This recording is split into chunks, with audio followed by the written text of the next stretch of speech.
നിനക്ക് സംസാരിക്കാൻ പറ്റുന്നില്ലേ മേഘ? ഇവന്റെ സംസാരശേഷി പോയോ?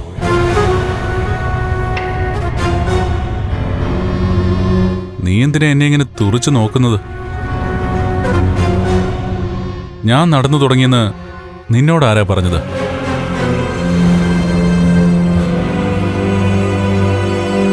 ആരെങ്കിലും പറയാതെ നീ അറിയില്ലല്ലോ.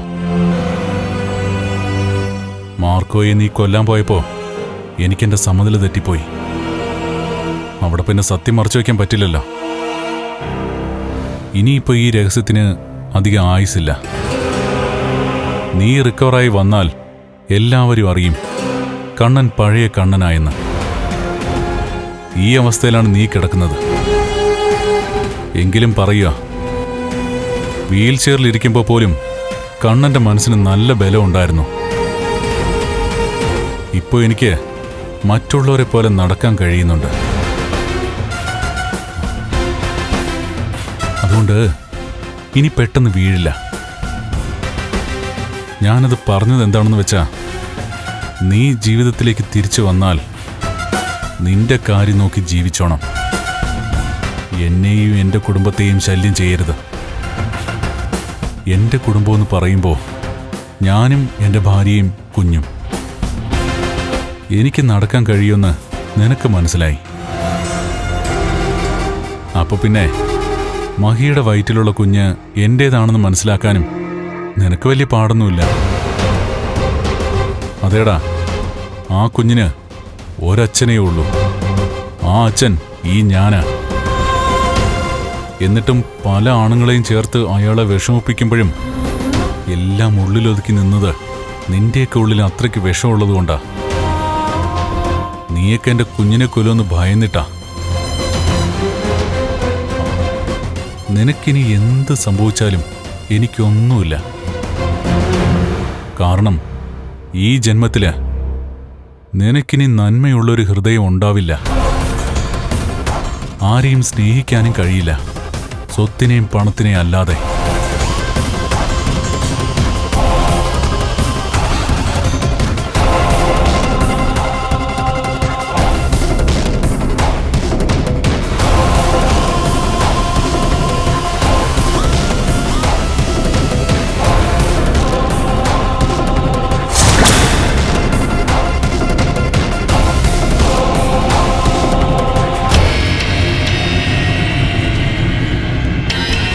തലയ്ക്കാണ് പാറക്കല്ല് വീണത്.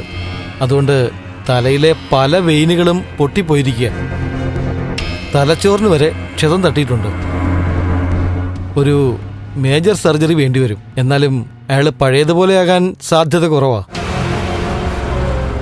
ഞാൻ ചെന്നപ്പോൾ മേഘന് ബോധമുണ്ടായിരുന്നു, പക്ഷേ ഒന്നും സംസാരിച്ചില്ല. അയാൾക്ക് സംസാരിക്കാൻ കഴിയില്ല. അയാളിപ്പോൾ കോമാ സ്റ്റേജില്ല. ഈ ഡെഡ് ബോഡി കണക്കെ കിടക്കാന്നൊക്കെ പറയില്ലേ, ആ ഒരവസ്ഥയിലാണ്.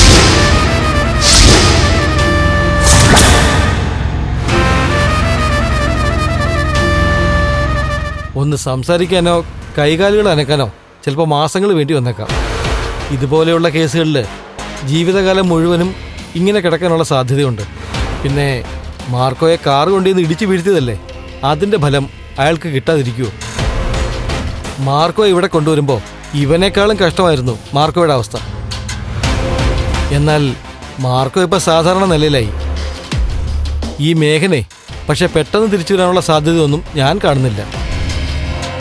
പിന്നെ ദൈവത്തിൻ്റെ പിന്തുണയൊന്നും അയാൾക്കില്ലല്ലോ.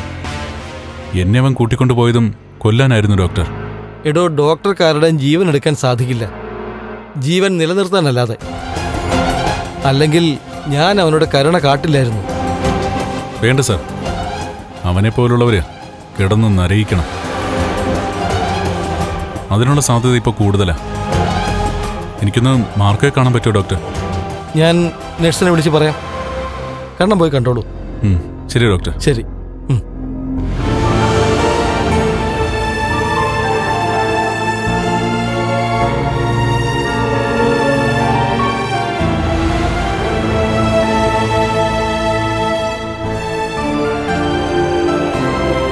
അത് നന്നായി സാറേ, അവൻ കോമയിലായത്. അതവന്റെ ഭാഗ്യമാ. അല്ലെങ്കിലേ ഇതിനകത്തിട്ട് ഞാൻ അവനെ തീർത്തേനെ.